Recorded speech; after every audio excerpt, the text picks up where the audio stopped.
So day 3 begins. And I'm taking you through this a bit laboriously because in reading the diaries and the transcripts, it comes to life 3 great leaders who aren't going to give up.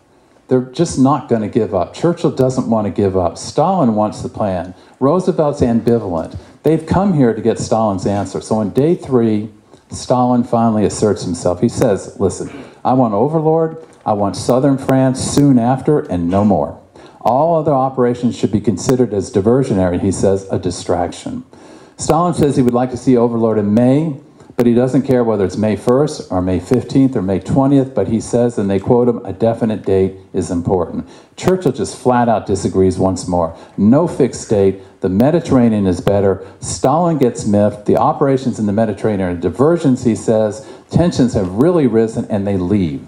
I mean, they literally leave. Churchill walks out. He goes into a dark room. He's so steamed up he can't be talked to. Stalin ultimately goes into that room after him, and he puts his hands on the back of Churchill's shoulders. And he said, my friend. And they begin to talk again. So the afternoon session, they take an hour break for tea. The Russians love tea. The British love tea. The Russians hate the British tea. The British hate the Russians' tea. The Americans won't have anything to do with the tea, but they have tea for 2 hours. In the Soviet embassy, which is in Tehran, who they liberated from a Persian oil magnate. So Stalin says, after they come back to the table, he says he wishes to ask Churchill a question. And the room comes to a quiet. He leans forward. Now, Stalin, let me tell you this, has built for this conference a round oak table. So no one is at the head of the table. He has this beautiful round oak table, and he leans forward on the table, and he looks right at Churchill.